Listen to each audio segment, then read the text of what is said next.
27-7, which put us in third position, so we beat our championship rival.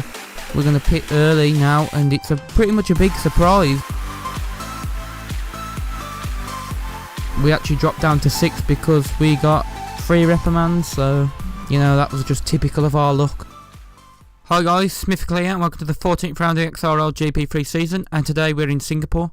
Going back to last race, we finished in 6th position, which was not a very good result, and it was a pretty boring race, but hopefully today in Singapore will be a very good race to watch, and hopefully we'll have a very good result as well. It's a track that I like. It's a track that I didn't really have a good result last season, but I'm hoping to put that right today in this track. So let's have a look at the standings now, and we're 56 points behind speed, so we need to really close the gap as we are now going to head into qualifying.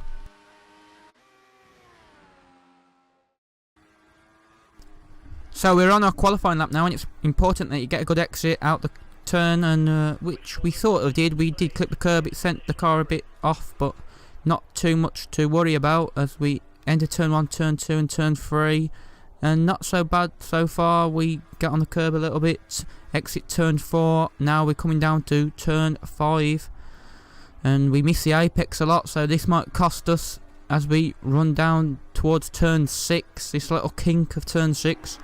Now heading down towards a sector split, and we're 2 tenths down, so we exit turn 7, and it's not really been that good so far, but hopefully it can change as we enter turn 8. We run a bit wide, and then turn 9, which is a tricky left-hander, we touch the wall as we exit turn 9, and it's not really been that good so far, but we're going to go up to turn 10, which used to be the old Singapore sling, and now turn 11 and turn 12, which is pretty tricky to get right, but we've got it done pretty decent.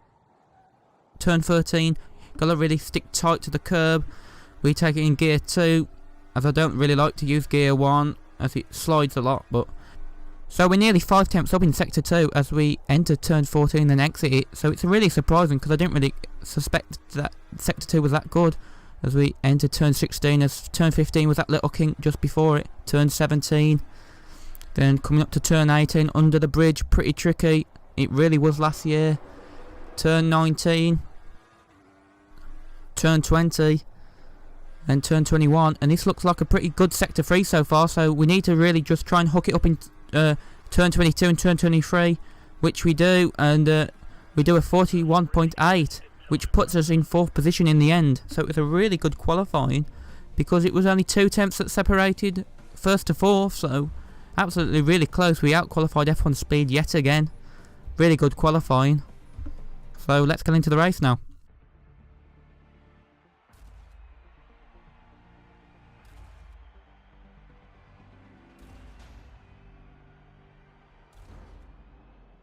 So as you can see, I've got Sampster to my right, F1X Speed and John Digweed behind me, so I'm going to have to watch out for them 2 guys behind me, but it's going to be a difficult turn 1 as the 5 lights show. Lights out, and away we go here in Singapore. And we get an okay start, not really better than Sampster, but we're going to have the inside line and we touch, but I didn't really mean to do that, but it's so difficult because turn 1 is so tight. As we exit turn 3, Shadowhunter's kept his lead, and Indigo is second as we really don't have a good turn 5, and that's going to put us on the back foot towards F1 Speed as he's going to have the slipstream, but it's going to be pretty hard to overtake round here because, you know, you're running a bit of rear aero. But we managed to keep the position, so we're still in 3rd as we enter turn 8, and F1 Speed's tapped the wall, so that gives us a bit of breathing space. So that might put him under pressure from the cars behind, but on lap 9 we're in the pits. Shadowhunter and Indigo pitted on lap 7 and lap 8 respectively. We are putting on the primes now. F1 Speed didn't lose any positions, so he's going to put on the primes as well, I believe. I believe he's sort of doing the same strategy as I'm doing.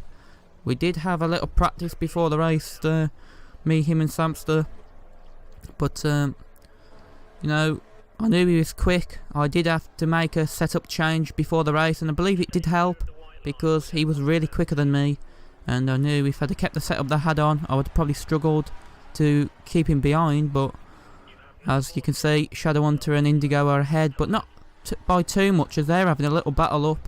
But Shadowhunter is now second, as I believe Indigo overcut him as we touched the curb, and that's going to give F1X Speed the run, and they'll say thank you very much all day long for that. And on lap 21, F1 Speed makes the same mistake, and I believe I don't know if he touched the same part of the curb, but it was just unfortunate because now we're got the position back, and as you can see, my one first. This is a replay, and we just turn in, and as you can see, we clip the inside of the curb, and it just forces the car to have oversteer, and there you go. F1 Speed makes the same mistake here now, as he takes a bit. I think he takes a bit more curb than I did, but it sends his car into our half spin, and we say thank you very much. And it was a bit of a relief really, because you know, if he'd not made the mistake, it'd have been pretty much hard to get past, because this track not really many opportunities to overtake. Well, I think it's just because, you know, if you're running a bit of downforce, you know, you're gonna have less top speed on the straights, and there's only like one straight, which is the exit turn 5 to turn 7, so which we were struggling really. As you can see, he was struggling to try and get past, as he had DRS for most of the race on us, but he couldn't get past. So yeah, and there's not really much to report from the race really. I mean, as you can see, them two mistakes in the pit stops, but on lap 24, as you can see, the gap to Indigo is 4.7, but on the last lap it was 2.6, so we gained on him by about 2.3, but nothing happened really. It was a really boring race. I thought Monza was poor, but this one, in terms of action, it was worse, but you know, it was still challenging because you had to keep the concentration up, because obviously this track is very hard to drive. But I'll take second, and I got moved up to first actually, because Indigo had 3 reps, which I did in Italy, so that was a bit of fortunate news for me. And as you can see, now the gap to Speed is 49 points. So if you enjoyed the episode, leave a like, and until next time, for Suzuka, thanks for watching and goodbye.